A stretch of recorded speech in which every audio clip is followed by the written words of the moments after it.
지난주까지 요셉에 대해서 말씀을 드렸습니다. 요셉이요, 일약 이집트의 총리가 돼서 대단한 활약을 펼치게 됩니다.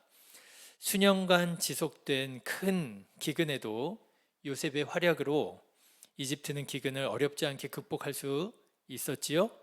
그렇지만 이집트 이외의 다른 지역은 이집트 같지 않았습니다. 비축하고 있었던 양식들이 떨어져서 생명의 위협을 느낀 사람들은 이집트에 가서 양식을 그래야만 살 수 있는 그런 혹독한 그런 시절을 보내게 되었습니다.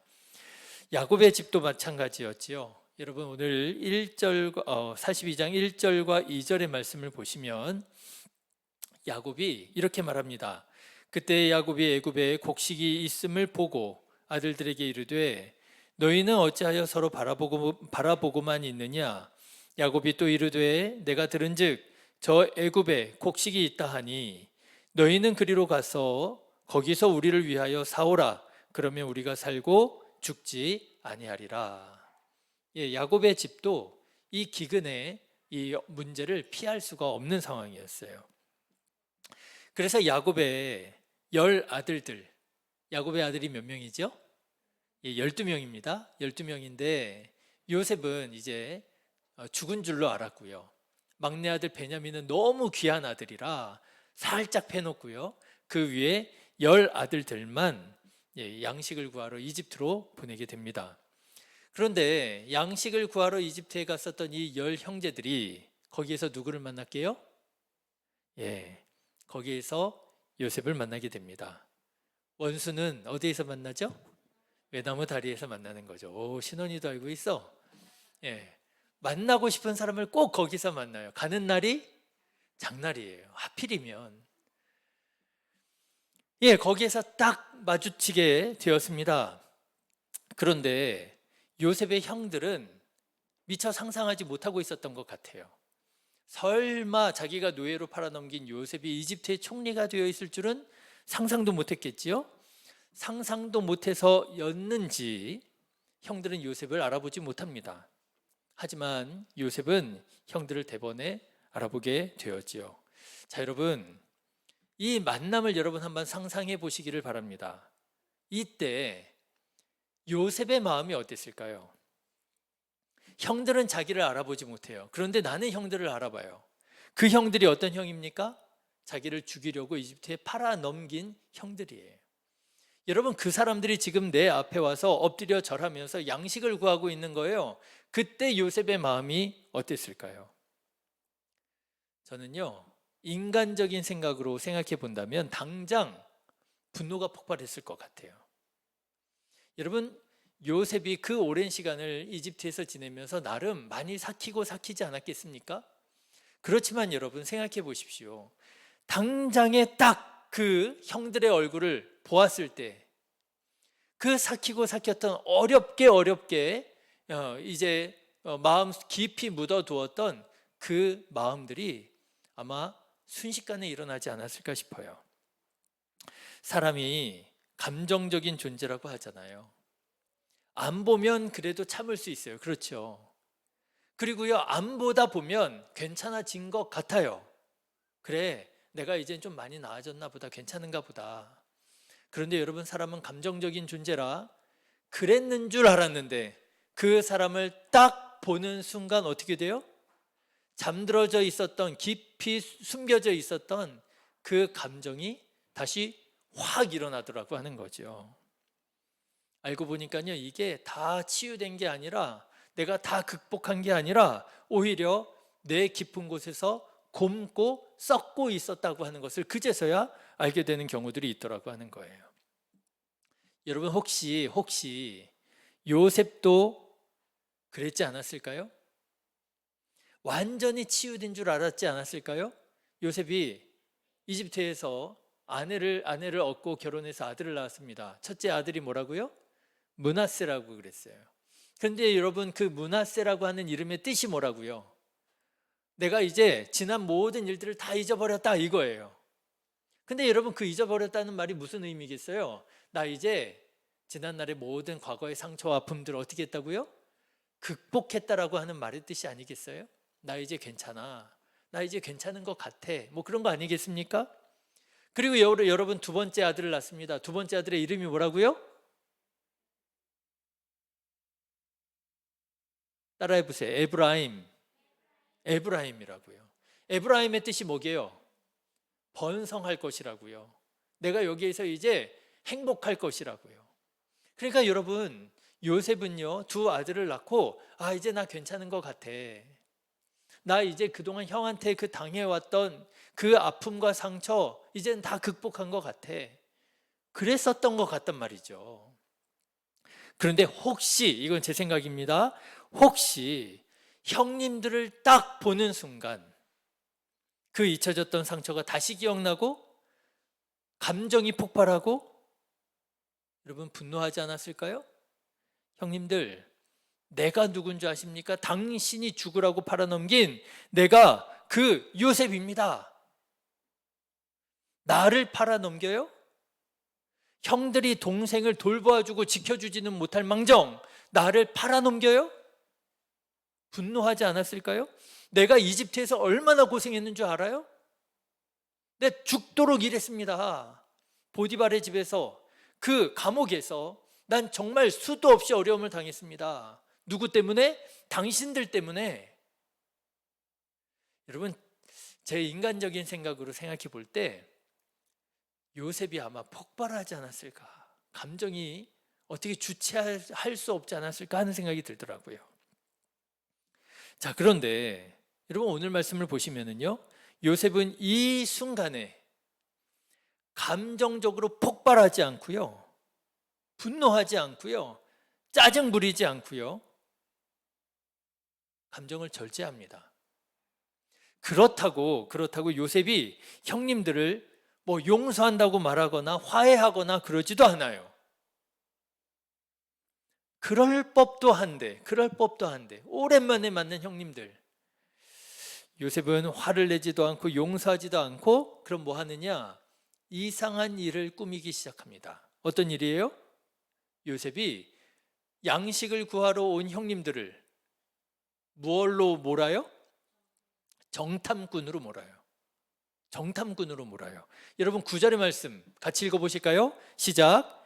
요셉이 그들에게 대하여 꾼 꿈을 생각하고 그들에게 이르되 너희는 정탐꾼들이라 이 나라의 틈을 엿보려고 왔느니라. 자, 여러분 우리는 이미 요셉의 이야기를 너무 어려서부터 너무 옛날부터 너무 많이 들어왔다 보니까요, 이게 하나도 이상하지 않아요. 그렇죠? 근데 여러분 잠깐 생각해 보시면 이게 참 이상한 일인 거예요. 오랜만에 형님들을 만났습니다. 분노할 만해요. 짜증날 만해요. 복수할 만해요. 그런데 복수하지 않고 분노하지 않고 그렇다고 뭐 용서하거나 화해하지도 않고 끝까지 자기 자신을 속이면서 이상한 행동을 하는 거예요. 정탐꾼이지 이러면서 정탐꾼으로 모는 거예요. 이상한 일인 거예요. 여러분, 이집트의 총리를 하는 지위를 이용해서 복수하려고 했으면 이미 얼마든지 복수할 수 있었을 거예요. 그렇죠? 군대를 동원해 가지고요, 저기 부엘라 헤로이 또는 부엘세바 거기쯤 가면은 누구누구 아마 10명 11명 이렇게 사는 집이 있을 텐데 거기 10명 딱 데리고 와. 그러면 여러분 얼마든지 가가지고 딱 납치해가지고 데리고 올 수 있잖아요. 복수하려고 들면 얼마든지 복수할 수 있었거든요. 그런데 그러게 하지 않고 참고 절제하고 있는 중에 형님들이 제 발로 이집트로 걸어 들어왔어요. 그럼 여러분 우리는 어떻게 생각할 수가 있겠습니까? 야, 하나님께서, 그렇죠? 하나님께서 어떻게 해요? 나에게 무슨 기회를요? 복수할 기회를 주시는구나. 원수는 외나무 다리에서 만난다더니 가는 날이 장날이라더니 하나님께서 이렇게 나에게 복수할 기회를 주시는구나. 하나님이 나의 그 지난날의 고통과 아픔과 상처를 다 알고 계셨구나. 여러분 복수할 수 있잖아요. 또는 이런 복수도 가능합니다. 어떤 복수요? 형님들한테 멋있게 짜잔하고 자기를 커밍아웃 하는 거예요. 형님들 오래간만입니다. 제가 누군지 아셔요? 알아보겠어요? 형님들이 노예로 팔았는데 내가 얼마나 애를 쓰고 노력해서 내가 지금 이렇게 출세했어요. 성공했어요. 어려워요? 내가 도와줄게요. 양식 필요해요? 양식 가져가세요. 야, 이것도 복수 아니에요? 짜잔하면서요. 통쾌한 복수가 될 수 있겠죠. 그런데 요셉은 자기 정체를 숨기고 갑자기 형님들을 정탐꾼으로 몰더라고 하는 거예요. 왜 몰았을까요? 왜 그랬을까요? 골탕 먹이려고요? 괴롭히려고요?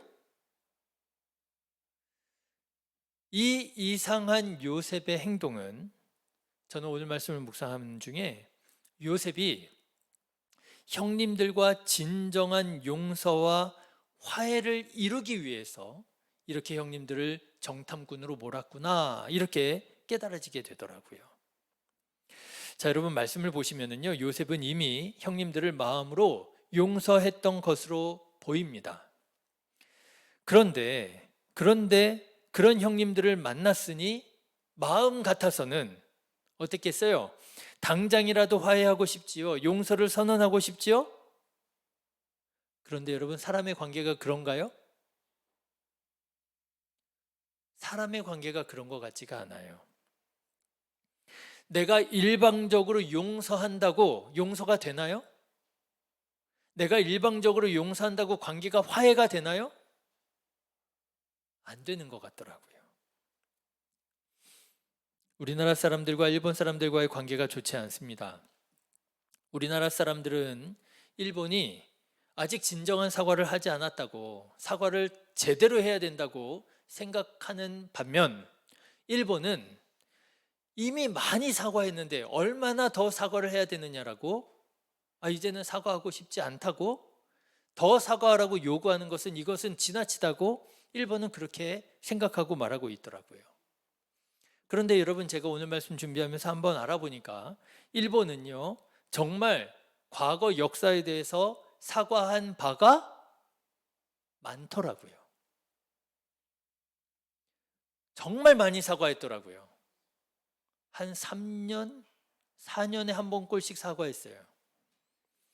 그 대표적인 것이요, 1984년 9월에 우리나라 대통령과 일본 왕이 만나서요, 만남을 가졌는데, 그때 히로히토 일본 왕이요, 우리나라 당시 대통령이었던 전두환 대통령을 만나서 이렇게 말합니다. 양국 간에 불행한 과거가 있었던 것은 진심으로 유감이며 다시 되풀이되어서는 안 된다고 생각합니다. 유감이라고 표현했어요. 그리고 1960년부터 2015년까지 굵직한 것만 해도 14번 총리 외무성 1왕이 계속해서 사과 발언을 했어요. 여러분, 이 정도 사과하면 된 거 아닙니까? 그런데 문제가 있어요. 뭐가 문제냐? 사과한다고 말은 이렇게 저렇게 해놨어요. 그런데 그 와중에 뭐가 있었어요? 망언이 있었어요. 위안부는 매춘부라고, 강제징용은 없었다고, 독도는 일본 땅이라고. 그러니까 사과는 한다고 했어요. 여러 번 했어요. 그래요, 알겠어요. 그런데 사과한다고 해놓고 중간중간에 뭐를 해요? 자꾸만 망언을 말하는 거예요. 그러니까 우리나라 사람들이 일본의 사과를 진정성 있게 받아들이기가 어려운 거 아닙니까? 저거 쟤네가 정말 사과하고 있는 거 맞아?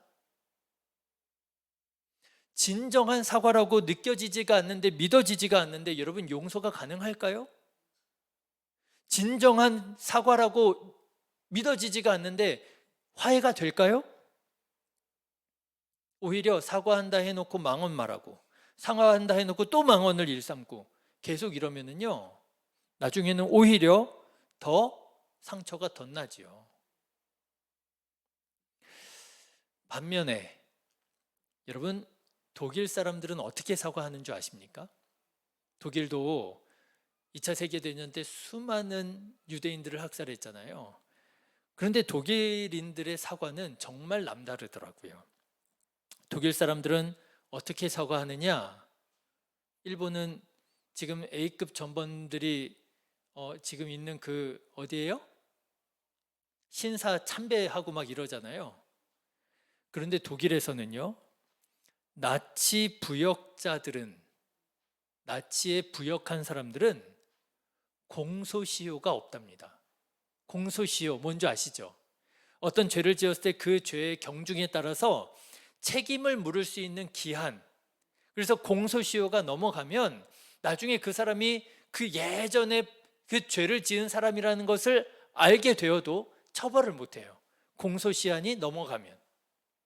근데 모든 법에는 대부분 죄에는 공소시한이 있습니다.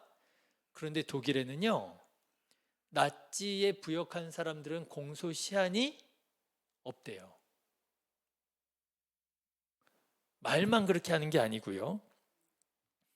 아우슈비츠라고 하는 여러분 유명한 강제 수용소 있죠. 유대인들 수많은 사람들이 죽어갔던 그 아우슈비츠 강제 수용소에서 교도관으로 일했던 사람이 처벌을 안 받고 살았었던 모양이에요.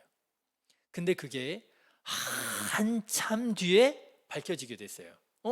누구가 아우슈비츠 교도관에서 교도관으로 일했구나 알게 됐어요. 근데 알고 보니까 이 사람이 살아있어요. 몇 살이게요? 98세로 살아있는 것을 알게 됐어요. 아니, 93세. 93세가 되었는데요. 공소시한이 없는 것으로 해서 그 사람이 처벌을 받게 됩니다. 여러분, 독일은요, 철저하게 회개합니다. 철저하게 사과합니다. 독일 총리는 이렇게 말했다고 그래요. 한번 들어보십시오. 독일은 2차 세계대전과 유대인 대학살 등 나치 범죄에 대해서 영원한 책임이 있다. 이렇게 얘기했어요. 영원한 책임이 있다. 실제로 독일의 총리들은 새로 총리가 당선이 되잖아요. 당선된 총리들은 가장 먼저 하는 일들이요, 2차 세계대전에 대한 책임에 대해서 용서를 구하는 말이라고 그래요. 저도 들은 얘기인데 독일의 옛 거리를 이렇게 가면은요, 이렇게 돌에 보도블록이 깔려 있잖아요. 근데 우리나라 보도블록은 이제 현대식 최신식이니까 이렇게 널찍널찍한데 독일은 뭐 이렇게 옛날 또 도시거리 하다 보면은요, 보도블록이 이렇게 주먹만하게 좀 작은, 말하자면 돌들이 박혀 있는 그런 거리들이 있나 봐요. 그런데 그 거리에 중간중간에 조그마한 동판이 박혀 있는 그런 보도블록이 있답니다. 근데 그 동판이 박혀 있는 보도블록이 뭔가 이렇게 보면 거기에 구리동판인데 사람 이름이 써져 있대요. 누구게요? 유대인의 이름이랍니다. 왜 거기에 있게요? 거기에서 죽은 유대인의 이름을 거기다가 아예 박아놨다는 거예요. 독일 사람들은요, 거리를 지나다니면서 그 동판들을 보면서 우리가 이런 짓을 했었지, 우리가 사람을 죽였었지, 우리가 정말 하지 말아야 할 일을 했었지, 이거를 모든 사람들이 다 보고 다닌다는 거예요. 여러분, 이런 진정한 사과가 있을 때야 뭐가 일어날 수 있어요? 용서가 일어나는 겁니다. 이런 진정한 사과가 있을 때야 뭐가 될 수 있어요? 화해가 일어날 수 있는 거지요. 저는 아무리 용서할 준비가 되어 있어요, 용서하고 화해하고 싶어요. 그런데 그 사람이 자기가 무슨 죄를 지었는지 몰라요. 그 사람이 죄를 지은 줄 알면서도 사과할 마음이 전혀 없어요. 그러면 여러분, 용서할 수 있을까요? 없을까요? 화해할 수 있을까요? 없을까요? 없어요. 여러분, 요셉이 왜 형님들을 정탐꾼으로 몰아 당황하게 만들었을까요? 진정한 화해를 이루기 위해서는 먼저 형님들이 자기들이 지은 죄를 기억하고 자기들이 정말 죄인이라는 사실을 깨닫고 회개해야만 했기 때문에 요셉은 형님들을 정탐꾼으로 몰아갔던 것이 아니냐라고 하는 거예요. 그 형님들의 잠들어 있었던 양심을 작동하게 하기 위해서 그 형님들이 자기 입으로 하나님 앞에서 자기들의 지난날의 죄악을 고백하고 회개하도록 하기 위해서 기다렸던 것이 아니냐라고 하는 거예요. 실제로 오늘 말씀을 보시면 생각지도 못하게 정탐꾼으로 몰린 이 형님들이요, 고장났던 양심이 작동하기 시작합니다. 여러분 21절 22절의 말씀을 한번 보십시오. 이 형님들이 막 구석으로 몰려요. 코너로 몰려요. 그러니까 이제 몰리다가 무슨 말을 해요? 21절 22절 같이 읽어보겠습니다. 시작. 그들이 서로 말하되 우리가 아우의 일로 말미암아 범죄하였도다. 그가 우리에게 애걸할 때에 그 마음의 괴로움을 보고도 듣지 아니하였으므로 이 괴로움이 우리에게 임하도다. 르우벤이 그들에게 대답하여 이르되 내가 너희에게 그 아이에 대하여 죄를 짓지 말라고 하지 아니하였더냐. 그래도 너희가 듣지 아니하였느니라. 그러므로 그의 핏값을 치르게 되었도다. 고장났었던 그들의 양심이 다시 작동하기 시작하는 거예요. 여러분, 이것이 바로 용서와 화해의 시작입니다. 뭐가요? 죄를 깨닫는 거예요. 회개하는 거예요. 자, 그런데 여러분, 저는 오늘 말씀을 묵상하는 중에 이것이 바로 하나님과 우리의 관계에 대한 말씀이구나 또 그렇게 깨닫게 되었어요. 여러분, 하나님께서는요 이미 우리의 죄악을 용서하셨습니다. 하나님은요 그 누구보다도 우리에게 복 주시기를 원하십니다. 그런데요, 관계라고 하는 것이요 하나님 일방으로만 돼요, 안 돼요? 안 돼요. 아무리 하나님께서 우리에게 복 주시기 원하셔도 우리가 입을 꾹 다물고 우리의 양심이 고장나서 회개하지 않고 우리가 우리의 죄를 깨닫지 못한다고 한다면 하나님과 화해할 수가 없는 것이지요. 우리가 해야 할 몫이 있어요. 무엇입니까? 우리가 우리의 죄를 깨닫고 진정으로 회개하는 일이 먼저 되어야 되더라고 하는 거예요. 예수님께서 세상에 오셨습니다. 세상에 오셔서 가장 먼저 선포하신 말씀이 뭐게요? 복음의 시작 뭘까요? 회개하라, 천국이 가까이 왔느니라. 여러분, 이거 아이러니 아닐까요? 복음이래요. 복된 소식이래요. 그런데 그 복음의 시작이 뭐라고요? 회개하래요. 우리의 죄를 깨달아 알래요. 그 죄를 입으로 시인하래요. 아, 얼마나 불편해요. 아니, 그런 말씀 마시고 좀 정말 듣기 좋은 얘기 좀 해주세요. 그렇죠? 우리에게 힘이 되는 얘기, 우리에게 좀 위로가 되는 얘기, 그런 얘기 좀 해주세요. 얼마나 내가 살아가는데 힘들고 지치는 줄 아세요? 그런데 복음이라고 그러면서 회개하라고요? 그런데 여러분, 하나님께서 회개하라 말씀하시는 것은 우리를 불편하게 하시려고 말씀하시는 것이 아니라 무엇을 위해서요? 진정한 용서와 진정한 화해를 위해서, 치유와 회복을 위해서 하나님께서 우리에게 말씀하시는 말씀이라고 하는 것입니다. 사랑하는 성도 여러분, 지난날 우리가 지었던 모든 죄악을 하나님 앞에서 깨닫게 되어지고 회개하실 수 있는 저와 여러분 되시기를 주님의 이름으로 축원합니다. 진정한 부흥은요 회개로부터 시작하더라고요. 역사상 일어난 모든 부흥의 대부흥의 출발점은요 회개에서부터 시작해요. 아, 내가 뭐 그렇게 잘못한 게 뭐가 있냐고. 그러면은 뭐가 좀 되는 듯 해도요 언제나 거기에 문제가 생기더라고요. 그런데 하나님의 놀라운 부흥이 임하는 곳을 보면은요, 여러분 평양에서 대부흥 운동이 일어났었잖아요. 그때도 그 출발점이 자기의 죄를 직고하고 회개하는 데에서부터 부흥이 시작됐더라고 하는 거 아닙니까? 문제는 뭐냐 하면은요, 우리가 얼마나 완악해져 있는지 내가 죄인인 줄 몰라요. 내가 무슨 죄를 그렇게 잘못했냐고. 자, 그런데 여러분, 마지막으로 말씀드리고 싶은 게 있어요. 요셉은 어떻게 그 순간에 이런 일을 생각할 수 있었을까요? 형님들을 딱 만났어요. 인간적인 마음에는요, 분노가 일어날 수 있어요. 상처가 다시 덧나가지고요, 짜증이 날 수 있어요.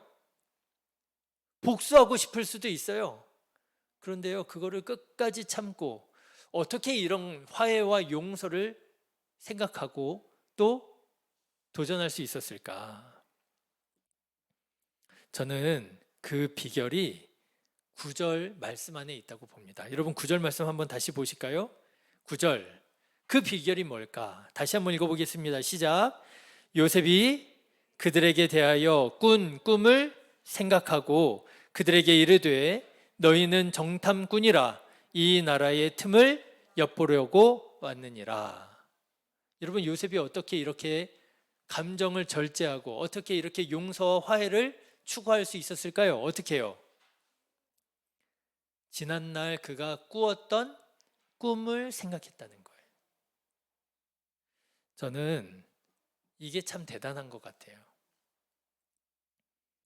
감정적으로 폭발할 때, 화가 날 때, 뚜껑 열릴 때, 눈이 뒤집혀질 때, 짜증이 폭발할 때, 그때 무엇을 기억해야 돼요? 하나님의 말씀을 기억하실 수 있기를 주님의 이름으로 축원합니다. 그때 말씀을 기억하지 못하면 그야말로 복수하는 거예요. 그야말로 이제 파탄 나는 거예요. 건널 수 없는 강을 건너는 거예요. 그런데 여러분 그 순간에 꿈을 기억했다는 거예요. 하나님의 말씀을 기억했다는 거예요. 그랬더니요, 마음이 달라지고요, 감정이 달라지고요, 생각이 달라지더라고 하는 거예요. 어쩌다 보니까 요즘에 제가 자꾸 이 말을 하게 되는데, 운전을 하다가 보면 참 이해할 수 없이 운전하는 사람이 있습니다. 짜증나요. 왜 저렇게 운전을 하는 거야? 그런데 그 짜증나는 순간에 누구를 생각하면요? 누구를 생각하면요? 아내를 생각하면 우리 아내가 운전을 하면 저렇게 하겠지라고 아내를 생각하면 그 짜증이 갑자기 확 꺼지더라고요. 그 순간에 아내를 떠올리면 야, 이거 멋지지 않습니까? 근데 문제가 있어요. 문제는 뭐냐면 꼭 짜증 다 낸 다음에 아내를 생각해요. 도대체 왜 운전을 저렇게 하는 거야 하고 짜증은 짜증 날 대로 다 내놓고 그래도 아내를 생각해가고. 근데 먼저 생각할 수 있다면, 그렇죠? 짜증 날 때 짜증 다 부리고 화난다고 화 다 내고 다 뒤집어 엎은 다음에 하나님의 말씀을 생각하면 뭐만 남아요? 후회만 남잖아요. 내가 왜 그랬을까? 조금만 더 참으면 됐을 것을. 그런데 여러분 오늘 요셉을 보십시오. 요셉은요, 먼저 꿈을 기억하고 그리고 말합니다. 그 순간에 하나님의 말씀을 기억했더니 건너지 말아야 할 선을 건너지 않고 감정을 절제하고 하나님께서 기뻐하시는 일이 무엇인지를 생각할 수 있더라라고 하는 것이지요. 여러분, 먼저 하나님의 말씀을 생각하시기를 바랍니다. 먼저 예수님 생각하시기를 주님의 이름으로 축원합니다. 그러면 하나님께서 새 마음 주실 줄로 믿습니다. 하나님께서 지혜 베풀어 주실 줄로 믿습니다. 그래서 여러분, 진정한 회개와 용서를 이루게 하셔서 우리 안에 있는 깨어진 관계들 하나님께서 놀랍도록 치유해 주시고 회복해 주시고 우리로 화해하고 평화하고 하나님의 나라 이루어가게 해 주실 줄로 믿습니다. 기도하겠습니다.